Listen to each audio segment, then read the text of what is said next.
Hello student, आज हम unit number third property of matter द्रव्यों के गुण के बारे में हम पढ़ना स्टार्ट करेंगे। इस लेसन के अंदर सबसे फर्स्ट डेफिनेशन जो आती है, what do you mean by elasticity, प्रत्यास्थता क्या होती है।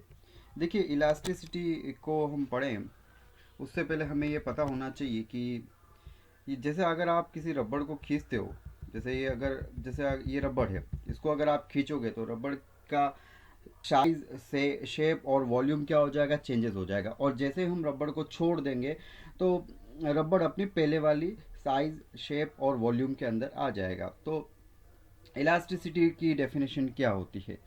when we apply deformation force to any object size, shape and volume changes. When we remove deformation force, object regain its original size, shape and volume.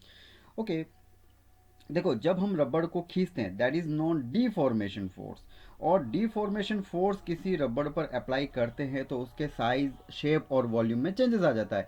और जैसे ही हम ये deformation force को हटा देंगे तो रबड़ अपनी पहले वाली अवस्था में पहले वाले साइज, शेप या वॉल्यूम प्राप्त कर लेगा। That is mean of elasticity. Best elasticity material quartz, one of the best elastic material, steel and rubber. आप ये बच्चे सोच रहे होंगे कि स्टील कैसे बेस्ट इलास्टिक मटेरियल हो सकता है। Steel is a best elastic material क्योंकि अगर आप स्टील को, क्योंकि स्टील के या स्टील को अगर आप स्टील के ऊपर अगर बहुत बड़ा फोर्स लगता है तो उसके भी साइज और शेप में चेंजेस आता है। और जैसे हम उस फोर्स को हटा देते हैं तो स्टील अपनी पहले वाली अवस्था में आ जाता है। बड़े बड़े जो ब्रिजेस होते हैं वो स्टील की रोड से बनते हैं क्योंकि steel is a best elastic material. वो क्या होता है कि वो टूटता नहीं है, टूटता है लेकिन वो क्या करता है कि उसमें क्या होता है कि जब डिफॉर्मेशन फोर्स लगाते हैं तो अपने साइज और शेप में चेंजेस आ जाता है। और जैसे हम डिफॉर्मेशन फोर्स स्टील पर भी हटा देते हैं तो स्टील अपनी पहले वाली अवस्था प्राप्त कर लेता है। तो मेरे हिसाब से आपको इलास्टिसिटी के बारे में समझ में आया होगा। जैसे ये एक और एग्जांपल है, ठीक है। This is also a kind of rubber. जब हम इसको, अगर हम डिफॉर्मेशन फोर्स लगाएंगे तो इसके साइज और शेप में चेंजेस आ जाएगा इस ऑब्जेक्ट के, इस वस्तु के। और जैसे ही हम इसको डिफॉर्मेशन फोर्स हटा देंगे तो ये ऑब्जेक्ट अपनी पहले वाली अवस्था प्राप्त कर लेगा। That is mean of elasticity. Okay, Hindi में प्रत्यास्थता क्या है? प्रत्यास्थता, प्रत्यास्थता पदार्थ का वह गुण है जिसके कारण वस्तु पर लगाए गए बाहरी बल से उत्पन्न किसी भी प्रकार के परिवर्तन का विरोध करती है, और जैसे बल हटा दिया जाता है वो अपनी पूर्व अवस्था में आ जाती है। बिल्कुल सही बात है कि जब किसी वस्तु पर अगर हम बल लगाते हैं तो बल लगाने पर उसके क्या हो जाता है कि उसके लंबाई में परिवर्तन हो जाता है, उसके आयतन में परिवर्तन हो जाता है। और जैसे ये बल हटा देते हैं तो रबड़ जो होता है या वस्तु जो होती है वो अपने पहले वाली अवस्था या पहले वाली शेप प्राप्त कर लेती है। यही परिभाषा जो है वो प्रत्यास्थता कहलाती है। इसके एग्जाम्पल मैंने बता रखे। Quartz is also a kind of material, एक प्रकार का पदार्थ होता है जिसकी इलास्टिसिटी, प्रत्यास्थता सबसे ज़्यादा होती है। स्टील एंड रबर, रबर तो हमारे दैनिक जीवन का बड़ा अच्छा सा एग्जाम्पल है कि rubber is a elastic material. तो अनइलास्टिसिटी मटेरियल्स क्या होते हैं? अनइलास्टिसिटी मटेरियल्स क्या होंगे? देखो, हमें ये तो पता है कि elastic material, rubber is a elastic material. तो वैक्स और पुटी, मोम और गीली मिट्टी जो होती है वो अप्रत्यास्थता वाले पदार्थ होते हैं। क्योंकि अगर आप गीली मिट्टी पर अगर आप बल लगाओगे, गीली मिट्टी पर अगर आप पंच करोगे तो गीली मिट्टी बिखर जाएगी। वो अपनी पहले वाली शेप, साइज और वॉल्यूम थोड़ी प्राप्त कर पाएगी। जैसे मोम लेते हो, मोम के ऊपर अगर आप फोर्स लगाते हो, बल लगाते हो तो मोम तो टूट जाएगा। वो अपने वाले पहले वाले शेप, पहले वाली साइज, पहले वाली लंबाई, आयतन थोड़ी प्राप्त कर पाएगा। तो अनइलास्टिक मटेरियल या अप्रत्यास्था पदार्थ वो होते हैं जो जब किसी वस्तु पर आप बल लगाते हैं, बल लगाने के बाद वस्तु अपनी पहली वाली अवस्था प्राप्त नहीं कर पाए, उसे अनइलास्टिसिटी मटेरियल्स कहते हैं। ओके, सेकंड डेफिनेशन आ रही है आपके, डिफाइन स्ट्रेस। प्रतिबल क्या होता है? देखिए, यहाँ पर एक बॉल है। इस बॉल को अगर आप अपने हैंड में पकड़ लो, हाथ में पकड़ लो, और इसको अगर आप इस चारों तरफ से इसको प्रेस करोगे तो क्या होगा, बॉल के अंदर से भी एक बल लगेगा जो बॉल को अपने पहले वाली अवस्था में लाने का प्रयास करेगा। ठीक है, तो मतलब जब आप बॉल को प्रेस करते हो तो बॉल के अंदर एक बल लगता है जो बॉल को अपने पहले वाली अवस्था में, पहले वाले साइज में, पहले वाले वॉल्यूम में लाने का प्रयास करता है। यह जो इंटरनल फोर्स होता है, आंतरिक फोर्स होता है, आंतरिक बल होता है, इसको ही हम बोलते हैं स्ट्रेस बोलते हैं।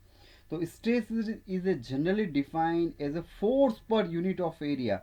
इसके प्रति एकांक क्षेत्रफल पर लगने वाले बल को ही हम बोलेंगे स्ट्रेस।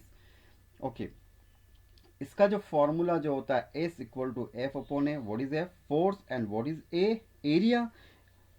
तो इसके एरिया पर लगने वाले बल को ही हम बोलेंगे स्ट्रेस।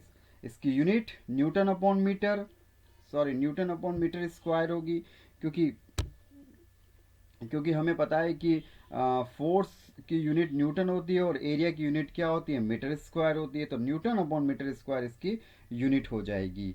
और इसका डायमेंशंस या डायमेंशनल फॉर्मूला जो होगा m1l-1 एंड t-2। ठीक है, तो ये मैं बताऊंगा आपको कैसे इसका डायमेंशनल फॉर्मूला निकाला। ठीक है, अब हिंदी में इसकी परिभाषा।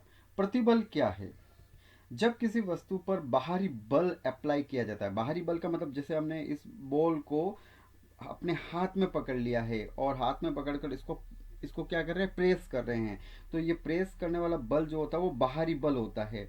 तो बाहरी बल अप्लाई किया जाता है तो वस्तु लगाए बल का विरोध करती है, अर्थात जैसे ही आप इस बल को हटा दोगे तो वस्तु अपनी पहले वाली अवस्था में आएगी।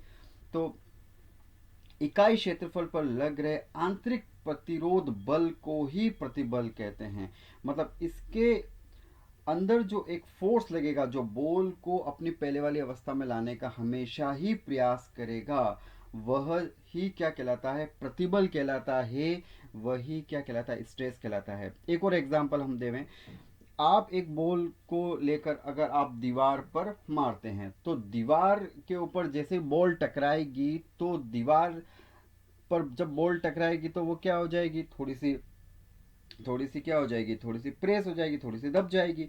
और क्या होगी कि एक फोर्स लगेगा अंदर की तरफ से, बॉल के अंदर की तरफ से, जो बॉल को क्या करेगा, वापस क्या करेगा कि उसको ओरिजिनल शेप प्राप्त करवाने के प्रयास करेगा। जैसे अगर आप एक फुटबॉल है जिसके अंदर हवा भरी हुई है, आप उसके ऊपर अपना अपना जो है लेग या अपना जो पाँव जो है उसके ऊपर पाँव से उसको प्रेस करते हो, तो क्या होगा, फुटबॉल के अंदर जो एक बल उत्पन्न होगा, फुटबॉल के अंदर जो फोर्स उत्पन्न होगा वो फुटबॉल को अपनी पहले वाली अवस्था में लाने का प्रयास करेगा। जो ये इंटरनल फोर्स होता है, आंतरिक प्रतिरोध बल होता है, इस आंतरिक प्रतिरोध बल जो पर एरिया पर या पर क्षेत्रफल पर लग रहा है, इसको ही हम प्रतिबल कहते हैं।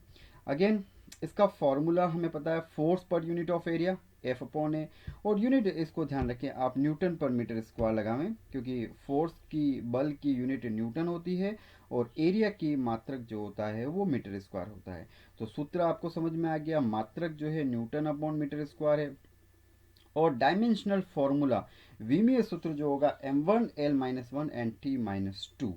तो बच्चों ये दोनों डेफिनेशन आप क्या करेंगे, नोट्स कॉपी के साथ साथ अगर ट्यूट कॉपी में भी आप नोट करेंगे। ये दोनों अच्छे इंपॉर्टेंट क्वेश्चन है और ये क्वेश्चन आपके आते हैं। तो ठीक है, ओके बच्चों, आज के लिए हम इतना ही करते हैं। Thank you.